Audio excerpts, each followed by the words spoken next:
9월 10일 금요일 새벽 예배에 오신 여러분을 환영하고 축복합니다.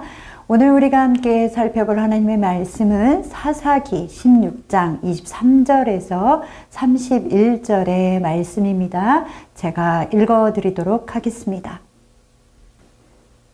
블레셋 사람의 방백들이 이르되 우리의 신이 우리 원수 삼손을 우리 손에 넘겨주었다 하고 다 모여 그들의 신 다곤에게 큰 제사를 드리고 즐거워하고 백성들도 삼손을 보았으므로 이르되 우리의 땅을 망쳐놓고 우리의 많은 사람을 죽인 원수를 우리의 신이 우리 손에 넘겨주었다 하고 자신들의 신을 찬양하며 그들의 마음이 즐거울 때에 이르되 삼손을 불러다가 우리를 위하여 제주를 부리게 하자 하고 옥에서 삼손을 불러내매 삼손이 그들을 위하여 제주를 부리니라. 그들이 삼손을 두 기둥 사이에 세웠더니 삼손이 자기 손을 붙든 소년에게 이르되 나에게 이 집을 버틸 기둥을 찾아 그것을 의지하게 하라 하니라.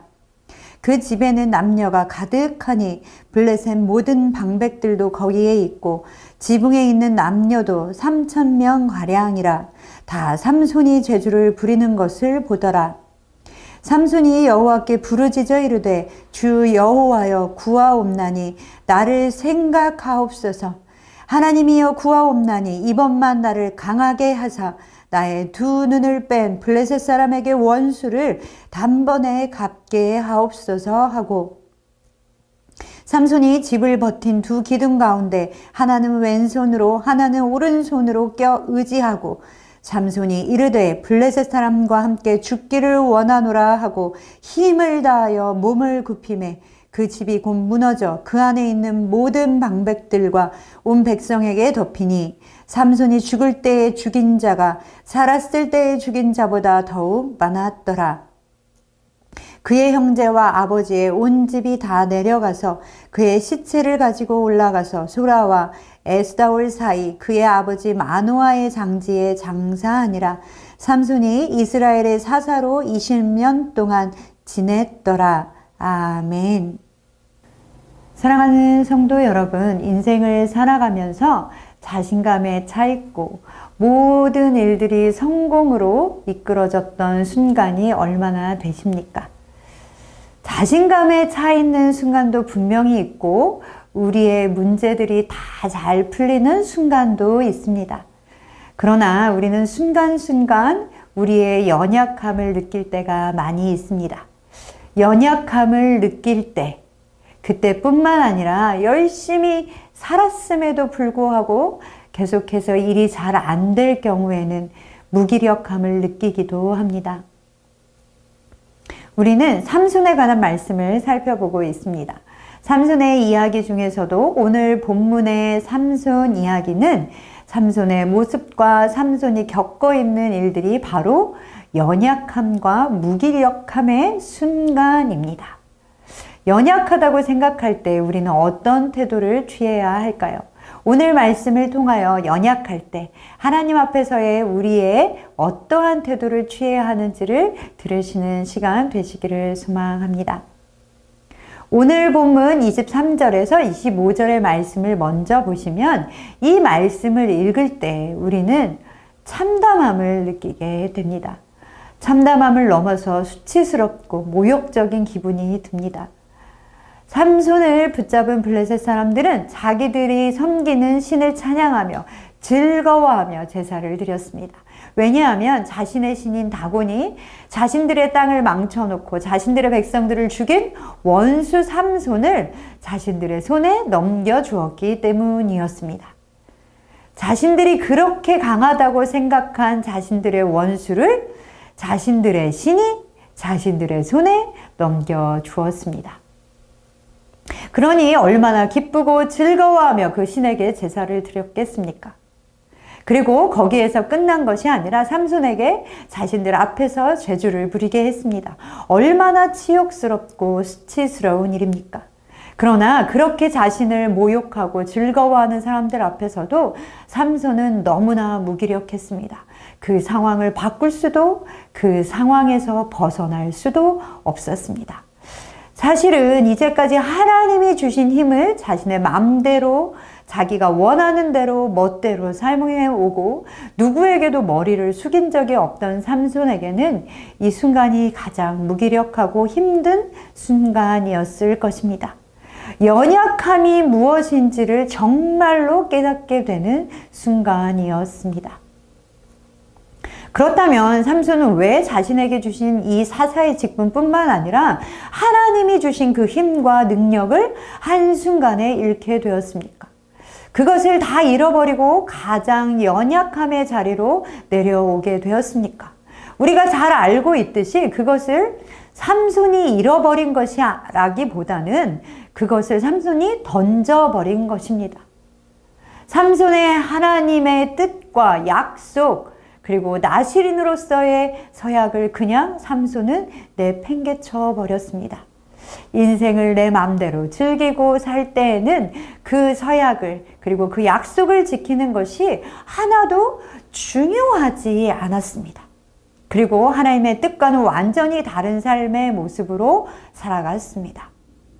우리도 그리고 교회도 마찬가지입니다. 교회가 하나님의 뜻을 잃어버리게 된다면, 하나님의 뜻을 놓쳐버리게 된다면 교회는 하나님이 주신 힘을 잃어버리고 세상의 조롱과 멸시를 받게 됩니다. 우리도 마찬가지이죠. 우리에게 주신 빛과 소금의 사명, 그리고 복음을 전하는 자로서의 사명을 다 잃어버린다면 우리는 하나님이 주신 능력을 잃어버리고 세상의 조롱과 멸시를 받게 될 수밖에 없습니다. 사랑하는 선상의 가족 여러분, 하나님이 우리를 불러주시고 우리가 감당해야 할 것을 맡기셨음을 기억하시는 여러분 되시기를 소망합니다. 그래서 하나님이 주시는 그 능력으로 살아가시는 여러분 되시기를 소망합니다. 이렇게 가장 연약한 모습이 되었을 때, 모욕과 수치를 당하고 있을 때 삼손은 이제야, 그제서야 자신이 아니라 하나님을 의지하게 되었습니다. 26절의 말씀에 보면 작은 소년에게 자신을 안내하게 하고 28절을 말씀에 보면 이제 삼손이 하나님께 부르짖습니다. 28절의 말씀을 읽어드리겠습니다. 삼손이 여호와께 부르짖어 이르되 주 여호와여 구하옵나니 나를 생각하옵소서. 하나님이여 구하옵나니 한 번만, 이번만 나를 강하게 하사 나의 두 눈을 뺀 블레셋 사람에게 원수를 단번에 갚게 하옵소서 하고 아멘. 삼손이 하나님께 부르짖었습니다. 무엇을 부르짖었는가 보면 자신을 다시 강하게 만들어 주셔서 자신의 두 눈을 뽑게 한 그 원수를 갚게 해달라고 기도하고 있습니다. 물론 삼손은 자신으로 인하여 하나님의 이름이 더럽혀졌음에도 지금 하나님께 하는 기도는 자신의 개인적인 원수를 갚게 해달라는 것이었습니다. 그러나 우리는 어떤 상황에서도, 어떤 연약하고 무기력한 상황에서도 우리는 하나님께 나아가 구할 수 있습니다. 어떤 것도 우리의 아버지 되시고 우리의 기도를 들으시는 그 하나님 앞으로 나아가지 못하게 막을 수 있는 것은 없습니다. 우리가 가장 연약하다고 느끼는 순간, 수치스럽고 치욕스러운 순간, 또는 무기력하여 아무것도 할 수 없는 순간 우리가 취해야 하는 태도는 무엇입니까? 하나님께 기도로 나아가는 것입니다. 연약해서 기도할 수 없습니다가 아니라 연약하기 때문에 기도해야 하는 것입니다.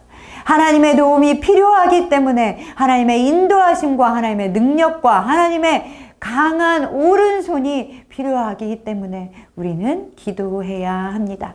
기도하지 않는다라는 것은 우리가 연약하다고는 고백하지만 여전히 나의 힘과 나의 능력을 의지한다는 것을 반증하는 것입니다. 우리가 연약함의 자리에 있을 때, 끝이 없는 문제를 만나고 있을 때, 그때가 바로 전능하신 하나님께 부르짖을 때입니다.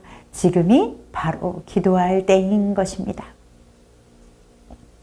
연약한 모습으로 내려갔을 때, 나의 힘이 한계에 이르렀을 때 우리는 두려워질 수 있습니다.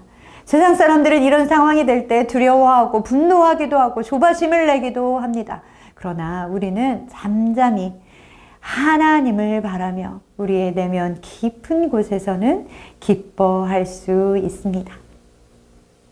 하나님께 자신을 강하게 하사 원수를 갚고 구원해 달라고 부르짖는 삼손은 이제 기도한 대로 행동으로 그것을 옮겼습니다. 두 기둥을 껴안고 힘을 다하여 몸을 굽혀 건물을 무너뜨렸습니다. 그 결과 그곳에 있던 모든 사람들이 다 죽음을 당했습니다. 30절의 말씀은 삼손이 죽을 때 죽인 자가 살았을 때 죽인 자보다 더욱 많았더라 라고 말씀하고 있습니다. 참 아이러니하지 않습니까?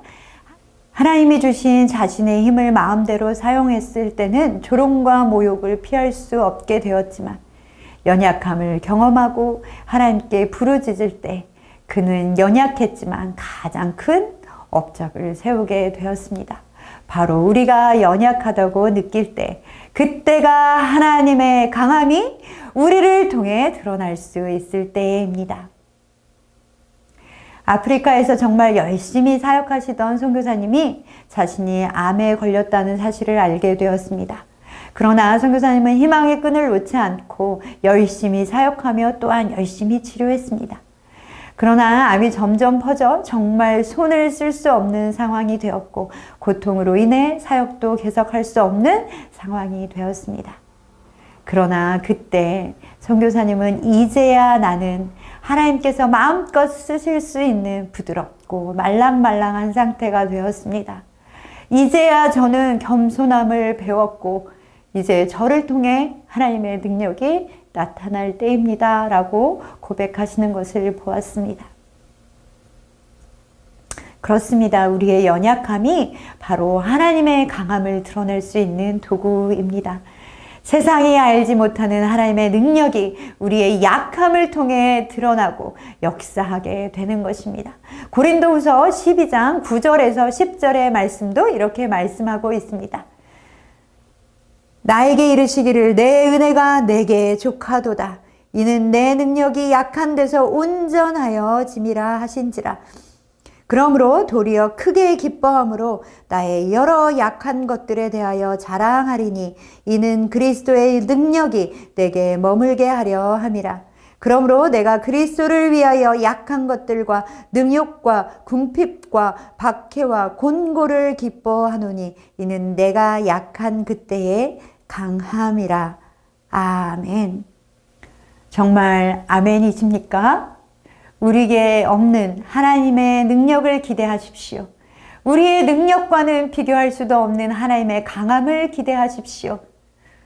우리의 약함 가운데서 오히려 하나님의 강함이 우리 안에 머물게 됩니다. 사랑하는 선창의 가족 여러분, 삼손과 같은 연약함을 경험하고 계십니까? 이제는 발버둥칠 힘도 남아있지 않으십니까? 모욕과 수치로 괴로우십니까? 그렇다면 연약함을 인정하고 하나님께 부르짖을 때입니다. 겸손히 연약함을 인정하는 자에게 하나님의 강함과 능력으로 일하시는 하나님이십니다. 그렇기에 우리는 기뻐할 수 있습니다. 약함을 느낄 때에 오히려 기뻐할 수 있는 것입니다. 삼손이 보여준 것처럼 또한 고린도후서에서도 고백하듯이 크게 기뻐함으로 나의 여러 약한 것들에 대하여 자랑하시는 여러분 되십시오.